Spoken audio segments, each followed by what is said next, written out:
Buenas tardes, bienvenidos a Pulso Económico, tarde de miércoles, un miércoles en el que la flojera se ha adueñado de nuestro IBEX 35. Hoy podíamos haber ido a máximos, podíamos haber ido a nuevas expectativas y sin embargo nos hemos quedado en una sesión floja dominada por el no saber si ir o volver. Menos 0,19 al cierre, hemos perdido los 9.400, cierre 9.389,80. Las tres compañías que han destacado por sus alzas en el día de hoy son MásMóvil, que ha recuperado 4,54% y cierra en 21,20. Indra, compañía tecnológica que recupera 3,49% y cierra en 9,20. Y Amadeus, compañía que sirve a las aeronáuticas en sus servicios con la parte técnica, ha aumentado 2,60% y cierra en 12,30. Si nos vamos a las tres compañías que más bajan en el día de hoy, tenemos ArcelorMittal, que pierde 2,81% y cierra en 1,79%. Bankia, que también pierde 2,58% y cierra en 14,50%. Y Bankinter, no ha sido un buen día para la banca en general, pierde 2,18% y cierra en 6,39%. Los fundamentales de la economía española no tienen hoy cambios. Tenemos todavía una aportación trimestral al crecimiento del Producto Interior Bruto del 0,4%. Tenemos los datos de la inflación fijados con la última estimación de septiembre, aumento de los precios 0,1%. Tenemos la EPA, el desempleo, el paro cerrado a finales de octubre, 3.214.400 desempleados. Y tenemos el Euribor, pues que sigue en unos promedios portentosos de menos 0,281 en los últimos 12 meses. Hasta aquí los datos, vamos con los temas que van a componer lo esencial de nuestra tertulia, la barandilla. El IBEX bloquea otro asalto a máximos. Los bancos recuperan ya en el IBEX lo perdido con los resultados. Y les vamos a preguntar a nuestros expertos, ¿vamos a tener un rally de fin de año o no lo vamos a tener? A ver qué nos dicen. En los asuntos internacionales, las ventas chinas a Estados Unidos caen un 25% por el asunto de las tarifas y aranceles. Esto ha generado revuelo en algunas bolsas y eso, sépanlo, beneficia a las exportaciones europeas. A ver qué opinan nuestros expertos. Aguijonazo de Luis de Guindos, vicepresidente del Banco Central Europeo. Dice Guindos, la banca debe dedicar su exceso de capital a dar créditos más que a dar dividendos. Bueno, pues no sé si una cosa o la otra, pero hay algo en la banca que cruje y sigue crujiendo. La banca privada ya cobra por sus depósitos a particulares en España, por ahora a los que tienen cuentas con más de 100.000 euros, pero el fenómeno parece que se extiende. Noticias traemos hoy de Ibercaja, que cierra su cuenta bonificada al 5% para particulares después de haber captado, dicen, 80.000 clientes. Bueno, y noticias del mundo del tabaco. Imperial Tobacco, la compañía propietaria de nuestra tabacalera, está ultimando su venta por unos 1.300 millones a una compañía china, Huabao, que es la principal candidata a quedarse tabacalera. El aumento del precio de la vivienda se va moderando, un 3,5% en octubre, según TINSA, la sociedad de valoración de las viviendas, del conjunto del aparato de la vivienda, tanto de propiedad como de alquiler. AENA vuelve a estar entre los tres peores consejos que se dan en el IBEX 35, luego vamos a ver por qué. Y hablaremos de Tubacex, que gana 7,2 millones en los 9 primeros meses del año, un 41,7 menos.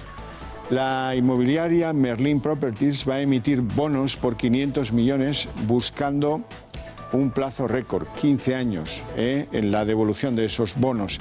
Y también hablaremos de MásMóvil, hoy encabezaba el pelotón de destacados, que cierra la venta a Macquarie de 1 millón de accesos a fibra que tienen entre sus clientes. Y así más, les presento a nuestros invitados en Pulso Económico esta tarde. Álvaro Climent, buenas tardes. Buenas tardes, Javier. Analista independiente. Darío García, analista de XTV, buenas tardes también. ¿Cómo han visto hoy la sesión? Darío, empieza usted. Pues ha habido mucha volatilidad porque todo ha empezado bastante bien, con cierto sesgo mixto inicialmente, e incluso el IBEX ha estado por encima de los 9.400 durante la primera hora de negociación. Hasta las 11 por ahí, ¿no? Efectivamente. Luego hemos empezado a digerir los malos datos del PMI de servicios e industrial de España y nos hemos quedado por detrás en la cola en la evolución de la sesión de hoy con respecto al resto de Europa.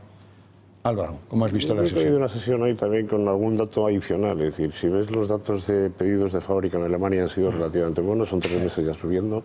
Hemos visto datos en la eurozona que han sido mejores de lo esperado precisamente en PMIs, con lo cual había una combinación donde el Eurostock se mantenía, digamos, en terreno positivo, mientras que la bolsa española iba cada vez perdiendo un poquito más de fuerza. Los bancos yo creo que han venido acompañados, por lo que luego comentaremos, con la presión que tiene el Banco Central Europeo. Y me imagino que, bueno, lo del rally de fin de año que comentabas al principio... Sí, esa es la pregunta que todos quieren oír. A ver, ¿va a haber rally alcista de aquí a final de año o antes de final de año o no? Yo creo que habrá algo de rally, es decir, que nadie espere que sea la bomba. Es decir, tenemos un gap, es cierto, con respecto a las bolsas europeas, sobre todo a las americanas, que cerraremos en parte, pero que no va a ser tampoco revolucionario. Darío. Efectivamente, de hecho, el sesgo financiero que tiene el IBEX, o el peso que tiene el sector financiero en el IBEX, con la política de tipos bajos, es muy difícil que al menos ese sector permita al IBEX con el peso que tienen los bancos, difícil, efectivamente, ¿no? Y además, viendo el gráfico, el que lo pueda ver del BBVA y del Santander, no es nada alentador. No. ¿Y las elecciones? Si hubiera un resultado que aritméticamente permitiera un cambio de gobierno, un nuevo gobierno de centro-derecha en España, ¿cómo reaccionaría el IBEX? Yo creo que sería una reacción muy positiva. Es decir, ya hemos visto experiencias anteriores, en años anteriores, cuando venía la amenaza de Unidos Podemos, del 15M, cuando la inversión extranjera se retiró al margen de la crisis que había de fondo, claramente en el mercado español. Yo creo que se recuperaría bastante más la confianza. Todos los datos que vemos de que haya inversión extranjera, todos los datos que estamos viendo que de alguna forma están vinculados precisamente a regulación, estabilidad política en el país, etcétera, cambiarían drásticamente. Podríamos ver un primer semestre del año que viene claramente diferente. De hecho, analizando de manera global cada uno de los programas políticos, únicamente podríamos ver cierto apoyo a la banca por parte del programa del Partido Popular. En cualquier caso, desde luego las medidas vienen principalmente de Europa, del Banco Central Europeo, y ahí realmente la política o el partido que entre a gobernar realmente tiene poco que hacer, porque tendría muy poco impacto las medidas que pudieran adoptar. Darío, 3 noticias de Londres que tienen que ver con la guerra comercial. Hoy ha habido pues cierto movimiento en las bolsas muy nervioso contra una situación que es la que se viene produciendo porque han caído las ventas chinas a Estados Unidos un 25% después de comunicar que parece que ahora tiene dudas Donald Trump que iba a aplicar los aranceles con una fecha no reconducible. Sí, ahora en este caso los tiraflojas de Donald Trump y Xi Jinping son que por un lado Estados Unidos exige a China que compre más o importe hacia China más productos de la agricultura. Que compense la balanza. Y por otro lado, China lo que quiere es prácticamente eliminación total de los aranceles impuestos desde que empezó la guerra comercial. Y esto que está originando que la manufactura china se ve resentida porque con una facturación de unos 31.000 millones que está contemplado que ha sido la pérdida de la manufactura en China y además con productos de alto valor añadido que ya no es que produzcan piezas, sino que producen maquinaria completa y eso está prácticamente destrozando la economía industrial de China. ¿Cómo lo ves, Álvaro? Yo lo veo que se van acercando posiciones.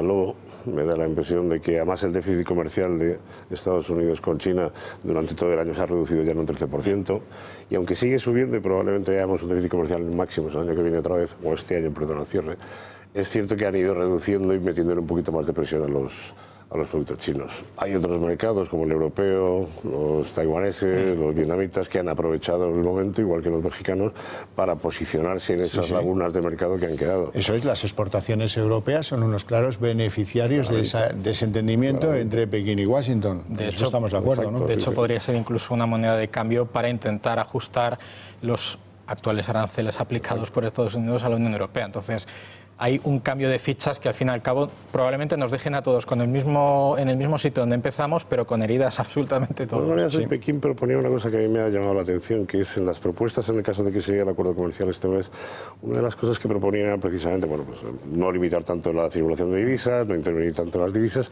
y sobre todo proteger a determinados productos de posibles falsificaciones. Y en el caso español ha hecho la mención a varios productos de denominación de origen, como es el vino, queso manchego, etcétera, que se han incluido en la lista precisamente para esa protección. Parece que hay un pequeño cambio de sesgo a dejar que por lo menos haya una pequeña, digamos, competencia. Bueno, difícil de entender el aguijonazo de Luis de Guindos, vicepresidente del Banco Central Europeo. Le dice a los bancos españoles, deberían dedicar el dinero, el capital que tienen excedentario, a dar créditos y no a dar dividendos. ¿Estamos de acuerdo con eso?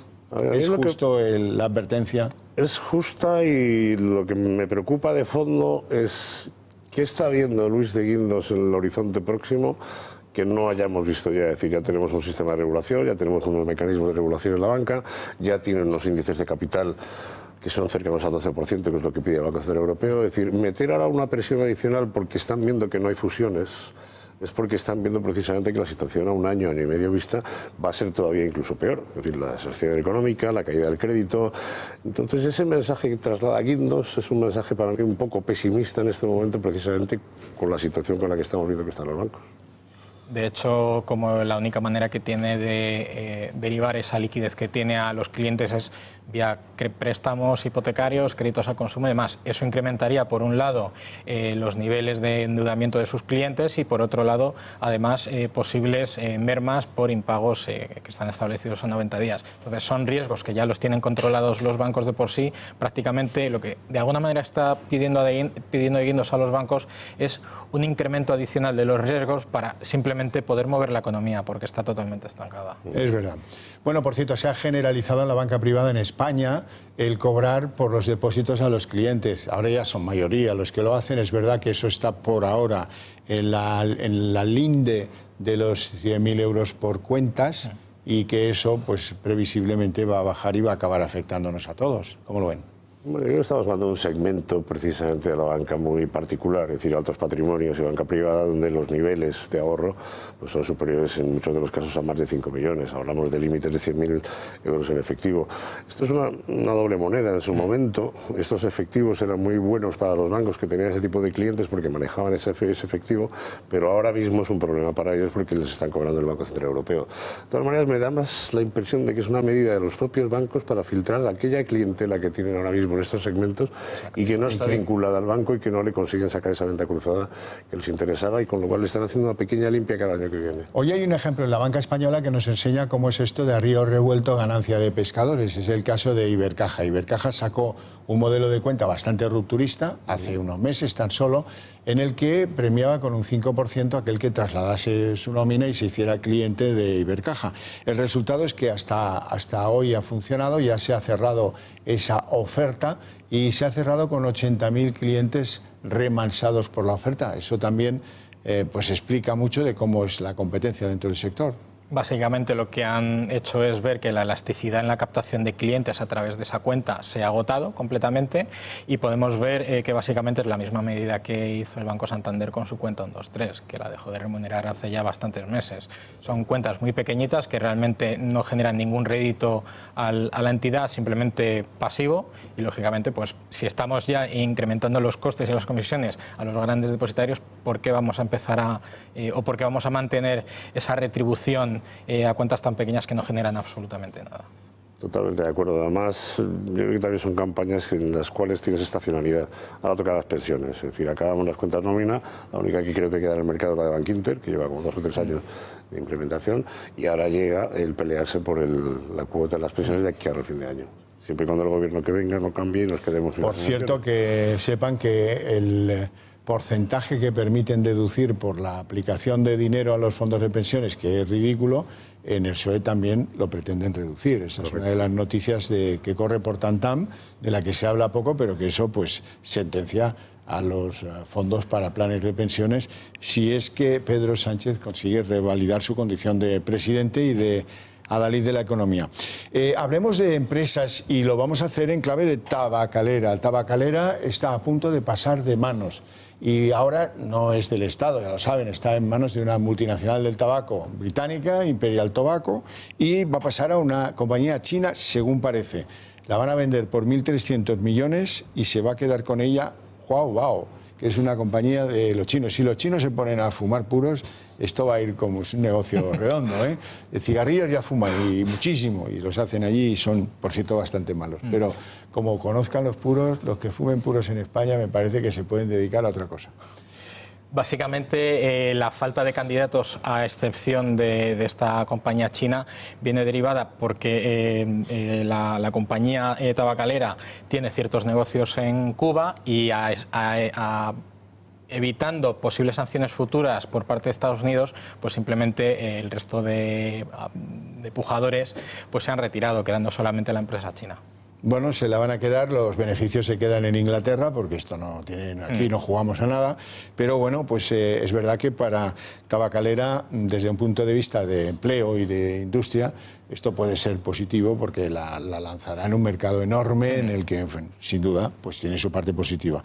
Bueno, hablemos del precio de la vivienda porque dice TINSA que se ha moderado y que en el mes de octubre se cierra con incrementos del 3,5%, lo cual no parece mucho.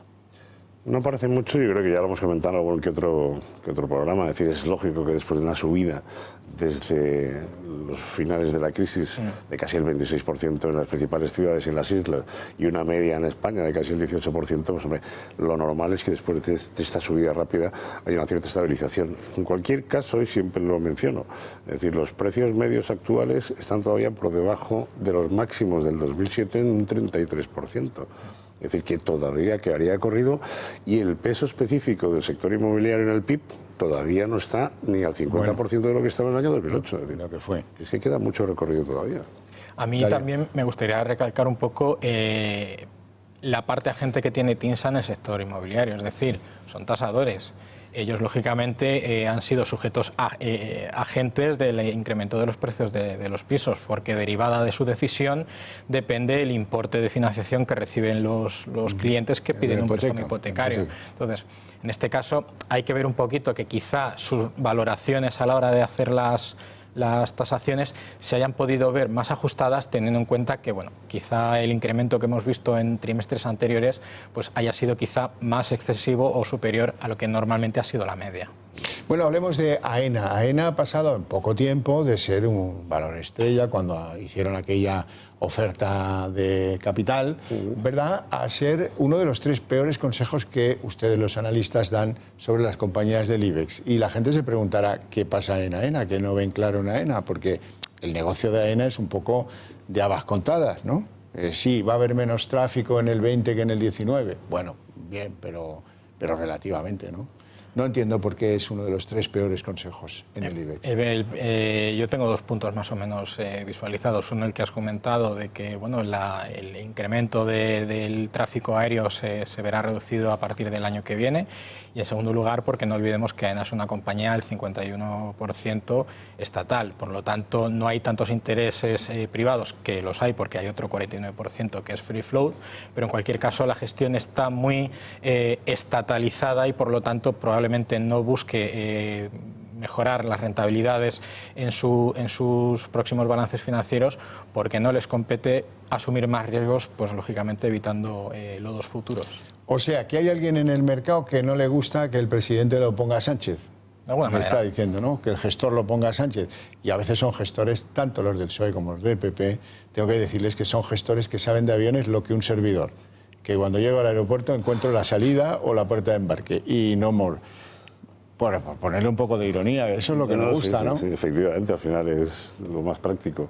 Estoy totalmente de acuerdo. Es decir, una compañía controlada por el Estado, ante la situación política actual, es evidente pues, que tiene un riesgo regulatorio y tiene un riesgo de decisiones estratégicas, sobre todo una compañía que está metida en compras en Brasil, que está metida en un montón de expansiones ahora mismo que se pueden quedar en el alero y que estamos hablando de muchos miles de millones. Entonces yo comprendo que después de haber llegado a un máximo, pues sí que viene de máximos y lleva ya un 23% en el año, es decir, que, es que no lo ha hecho mal. Es decir, el problema es que te encuentras en un momento en que está relativamente cara por múltiplos, con una expansión en dudas y que además tienes un riesgo político. Bueno, sea como fuera, ¿les afecta ver cómo algunos rodean el aeropuerto del Prat, de Barcelona? ¿O también eso tiene una afectación sobre la confianza o no de Depende de dónde lo leas. Porque hoy leía un artículo precisamente de un articulista además del sector inmobiliario en Cataluña, que decía que no pasaba nada, que la inversión extranjera estaba en máximos en el sector de real estate no residencial, pero no habla de ningún otro dato. Entonces entiendo que aquel que quiera ver que efectivamente eso le afecta a AENA y le va a afectar no solamente en la parte de los vuelos que le afecta, sino en la parte de las tiendas, que las tiendas están compensando muy mucho la caída del tráfico. No hay que ser un fenómeno para deducir que habrá menos turismo que quiera ir a la ciudad de Barcelona en el corto plazo siguiente hasta que se dé una salida, digamos, de carácter recuperación de la normalidad que por ahora no se atisba. Hablemos de Tubacex, quizá el análisis es mucho más sencillo. Ganaron 7.200.000 euros, muy poco en los 9 primeros meses y, están en un nivel de ganancias casi cercano al 50% menos, ¿no? Y así les va en bolsa. Básicamente han declarado que el responsable o el hecho coyuntural responsable de esta reducción de los beneficios es la guerra comercial. Lógicamente están muy vinculados a la evolución del precio del petróleo, pero también a la propia demanda externa de sus productos. Y si China ve mermada sus exportaciones, no podemos ya ni imaginar las propias importaciones. Claramente un 45% de las ventas están en el mercado asiático, con lo cual cualquier desaceleración del mercado chino les va a afectar en vena, al margen de que están en un sector muy volátil, ahora mismo con unos precios del petróleo que se están estabilizando, pero que también andan con ciertas dudas, y me da la impresión de que los contratos nuevos, como el de Irán, que podían ser un peso específico importante para la compañía, pues de momento no los pueden coger. Bueno, Merlin Properties, que ha acabado quedándose una parte significativa, la parte que tenía Constructora San José, en esto de la operación Chamartín, de lo cual hablan en los periódicos todos los días, bueno, pues hace una peripecia financiera tremenda. Lanza 500 millones de euros en bonos al mercado a 15 años, lo cual es mucha espera, ¿eh? Básicamente el riesgo que van a asumir es principalmente un riesgo de crédito de impago, principalmente los bonistas que adquieran esos bonos, y podríamos estar viendo incluso que este posicionamiento está al propio ciclo económico del sector inmobiliario. Probablemente estén empezando a adquirir un pasivo que luego les permita, lógicamente, refinanciar deuda futura que probablemente pudieran necesitar. ¿Lo ves bien? A mí me parece una magnífica operación. De hecho, vamos, yo creo que Merlin es una de las compañías que mejores directores financieros tiene, porque todo el equipo directivo prácticamente son financieros.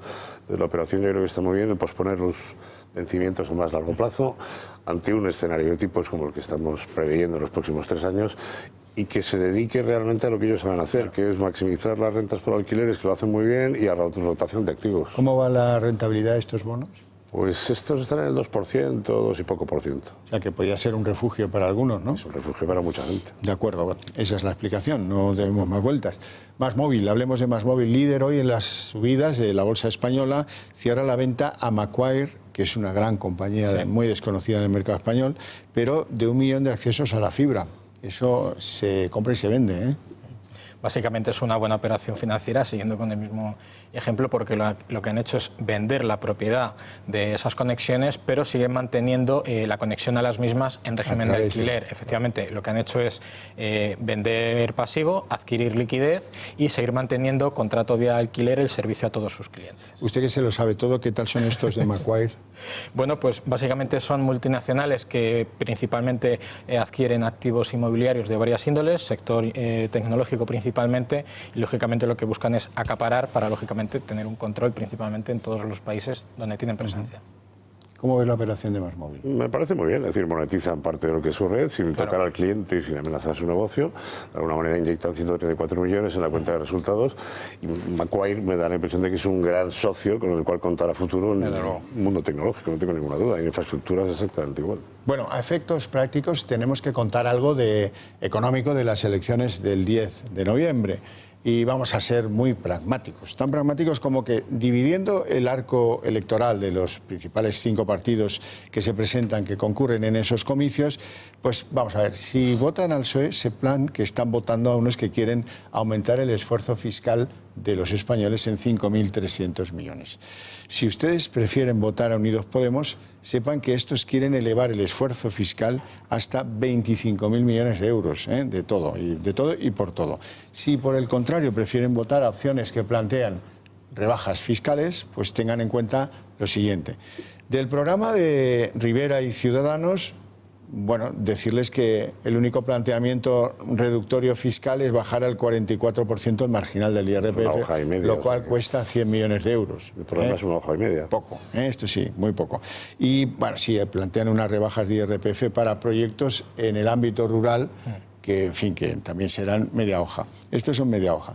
El Partido Popular, si deciden votarle, su líder, Pablo Casado, dice que va a rebajar 16.000 millones el esfuerzo fiscal de empresas y particulares. Y luego, pues ya saben lo que ha declarado este hombre, dice que va a bajar el IRPF a todos los contribuyentes. Y si deciden ustedes votar a Vox, pues lo acumulado en el programa anterior, presentado en las últimas elecciones, unas rebajas bastante importantes que llegan hasta los 20.000 millones, más o menos, entre las cuales hay una apelación nueva que a mí me llama mucho la atención. Quieren una reducción de las cotizaciones sociales para producir empleo. Es decir, lo que le cuesta a los empresarios un contrato, que les cueste menos, como elemento motivador del empleo. ¿Qué les gusta más, qué les gusta menos de estas propuestas electorales en materia económico-fiscal? Yo, como bien conoces, ya me estudié muy bien los programas en el mes de abril del año pasado y ahora he mirado un poco las medidas. Es decir, hay dos programas completamente antagónicos en el sentido de que subir o miras el bloque izquierda sí. es uno completamente diferente que el que si miras el lado de las derechas. Yéndome al que me gustaría que saliese, que sería más el bloque de las derechas. De alguna manera, dentro de los tres partidos hay uno que se diferencia claramente en un programa muy bien desarrollado, que es Vox, y lo digo muy alto y muy claro, porque es que tiene un programa económico bestial, que es didáctico, incluso hasta que la gente que dice de dónde va a sacar el dinero para aplicar esas... a dónde va, de dónde viene, y además con una serie de ejemplos y una serie de casos prácticos bestiales. Y en el caso del Partido Popular, yo creo que yendo muy bien en la senda de lo que tiene que ser, siempre nos quedará la duda de todas las promesas anteriores que de alguna manera el Vox no tiene porque no las ha incumplido, y esto sí. Darío. Desde luego está claro, y se lo recordaron a la ponente en la previa del debate, el debate a 7, le recordaron que quien crea empleo no es el Estado ni el gobierno que esté de turno, sino las empresas. Por lo tanto, cuanto menos carga fiscal haya las empresas, más propensos serán a contratar, lógicamente, porque generan más beneficios que redundará en reinversión. Y por otro lado, me gusta el programa de Ciudadanos porque fomenta la repoblación de zonas rurales donde normalmente no hay muchos empadronados, y con esa medida probablemente consiga que, aunque no haya un empadronamiento real... Lo que pasa es que da la pinta de ser una golosina, porque Ciudadanos en el mundo rural pinta más bien poco. Por eso que lo digo con tono irónico. No tenemos más tiempo, lo dejamos aquí. Mañana a las 8 en punto la cita con Pulso Económico y con la actualidad de lo que les pueda interesar del mundo del dinero.